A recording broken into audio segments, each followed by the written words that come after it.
1 day, 23 hours, 36 minutes to game time. From the handful of us that are here, are you ready for game time on Saturday? You know, I need you for 1 second. I'll never say again, Terry, the few of us that are here, that sounded more than a few, didn't it? It did. Terry, tell me, talk about, are you ready for Saturday? I'm always ready for Saturday, you know, just because I want to see somebody get hit. I don't think you're on, Terry. Am I not on? Okay, I just popped this on my mic. Go ahead, hold it, Matt. Yeah, got it. Are you ready for Saturday? Yeah, definitely ready for Saturday. I want to see somebody's mouthpiece get knocked out of the face mask. I'm kind of anxious to see something like that, but you know, I also want to see how Kaufman performs. I want to see how Daniel Thomas performs. You know, I want to see if the defense has a little bit of lynch mob in them. Now, I don't want them to have a whole lot of lynch mob in them. I don't know if they have that in them just yet, but I want to see them have just a tad bit of lynch mob. Well, let me jump in there very quickly. Does anybody here remember the lynch mob? And if you do, I want to hear from you, please. There you go. Does anybody know the sign? Can I see a sign? Linda, well, geez. He's my own daughter. I like it. Wow, thanks for learning the game, honey. I appreciate that. I'll teach you later. He's around Jono too much. He was always falling asleep. Hey, now Jono wasn't a part of the lynch mob. Alright, that being said, we're going to have to let you guys carry on your report on your own time. Yeah, we'll leave that out. Yeah, family show. Alright, I do want to introduce a very special guest of ours, and you caught it when I said the lynch mob. You flashed the lynch mob sign because, as Terry Pierce told me, the best lynch mob signer of all time. Let's hear it for our good buddy Josh Buell.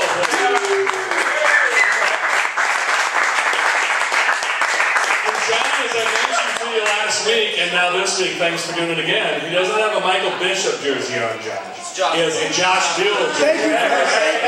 Thank you. Very good. We're this far into the show, and I apologize for not mentioning to you, this is the Terry Pierce Show.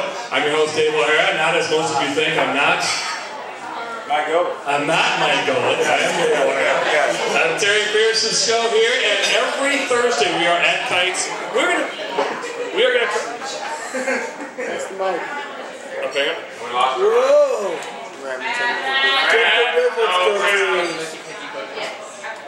Hey man, we got a juice, man. Apparently karaoke holds a higher precedent than we do. They always work for karaoke, I'm told. But anyways, we were talking about KSUfans.com. We're here every Thursday. We're going to try to starting as close to 6 o'clock as we can, Terry. And why is that? Well, because Bill Snyder now has a 7 o'clock show that he does that airs on all the Learfield Network. Obviously, you know, Coach is going to give you what Coach wants to give you. But we got to play by the rules, and we don't want to step on what Coach Snyder's doing. I mean, when Coach Snyder speaks, you know, it's kind of like E.F. Hutton. When he speaks, everybody listens. So you kind of want to back off and let him do what he does, you know. Well, I think well stated, because we don't want to get you in too much trouble. First of all, Josh, you're in Colorado these days. You made the trek back eastward. Yes. Talk about, if you would, for us before we get rolling. And now, are we ready to go, Matt? We good? Oh yeah, we're good. Fantastic. If you would, Josh, tell us about your experience. Coach Snyder's back for the second go-around. TP's had a couple, 3-4 weeks to tell us his experience. Talk to us, if you would, about your experience for playing, one, for the lynch mob, Terry Pierce as your teammate, James Dunning as your teammate, but also Bill Snyder as your coach. Yeah, I'm definitely excited that Snyder's back. I think it's going to bring that K-State history that has been there for a while.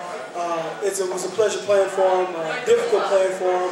Obviously, he's a tough guy, a guy who's going to make you reach all of your expectations and push you as hard as you can. So I'm excited about that, him getting the guys ready to play football and meeting those high expectations, setting the ball really high, and then having those guys step up to it. So I think it's going to be good having him back for sure. Well, the mob. Well, definitely bringing the mob back. Well, as we get started, let me switch with you because this is going to carry a little better for me. If you would tell, I got to tell you, what a great ride it was from Kansas City, trying to keep these two apart from each other, just bagging each other the whole way. There was no chemistry at all, by the way. These guys don't like each other at all. But Josh, if you would, you said it was hard, difficult playing for Coach Snyder. We've heard TP's analysis of why that is, and I've interviewed Coach, John, Jeff, and Paul. We've all talked about this. Give us your experience. Why was it difficult playing for Coach Snyder? Well, just he expects a lot out of you, and he expects you to meet those expectations. You know, I don't think that that's a bad thing. I think it's a good thing, definitely. But he allows you to reach higher goals than what you expected yourself to, and he pushes you and challenges you to meet those goals. I think that's the only thing I would say was difficult, because not everybody is ready for that, and sometimes it takes time for people to get there. But I like this philosophy and the way he does things, as far as, you know, he's not going to let you be mediocre. He wants excellence, and he expects excellence, and that's the way he coaches, and that's the way he trains. And it helps you be a better person, a better man, and definitely a better football player through his style. So. Well, that's the cool thing I got to see, just be with you guys for a couple of hours, and as hopefully everybody will see tonight, as we're all together talking about K-State, KSUFans.com, talking about our good friends at Coors Light who sponsor the show. 250-pounders tonight. I believe they serve food here at Kites, but my suggestion is drink your diet tonight and drink your dinner. But again, a big hand for our friends Matt Cox, Scott Sieben, Rusty, everybody here at Kites. Thanks so much for having us. Because I tell you what, take care of them because they're taking care of you because they take care of us. And they asked me to repeat that, and I won't, because I don't know how I said that, but somehow you figure that out, and that's how it works. But take care of those who are taking care of you. By the way, Terry, my can does show that it is cold, so it's good to see my old can.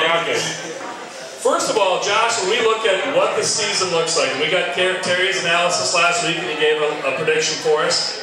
I know you're back in from the Colorado area, Pueblo, as you mentioned, and you're back for family reunion weekend. What's the one thing, I won't get into analysis yet until TP will break that all down for us, but what's the one thing that you're looking most forward to? I'm sitting with you in the vehicles, you're riding in, and you go, oh man, good old Manhattan.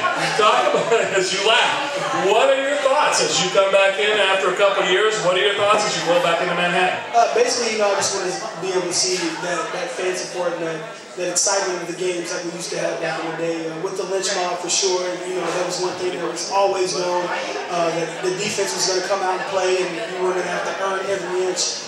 Seeing that come back again, and then with Snyder coming back, and then just the support that he brings to the community, and the excitement that he brings to the community, I'm definitely excited to see that. And I'm happy he's back, and I'm glad to be back in Manhattan, and hopefully I can come back more and do the show a couple of times if I'm invited. And you know, if you guys allow me. But I definitely want to see that, and then see the W's again. I mean, I think that's the biggest part for everybody who was into K-State football.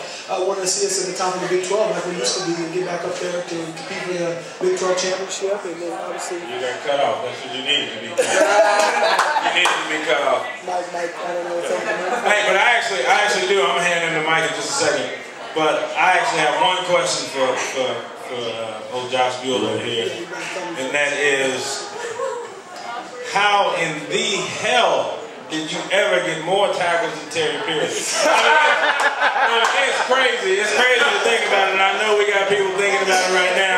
But, you know, I can understand you having a lot of tackles when Terry Pierce isn't there. But when he plays with it, how did that happen? Give me a rundown of how that happened, because it's been boggling my mind for years, and I just want to see what your take is on it. Well, obviously we know that Terry Pierce is the best middle linebacker ever to come through Kansas State football. I think that'll keep you coming back for a couple of weeks. You keep talking like that. I think with that definitely pushed me to excel, to try to obviously beat you out, play next year in the chemistry that we had. You definitely challenged me to be a better player, and you always challenged me to be a better player. But outside of that, I think it was mostly due to my speed and tenacity to get to the ball and faster pace than you.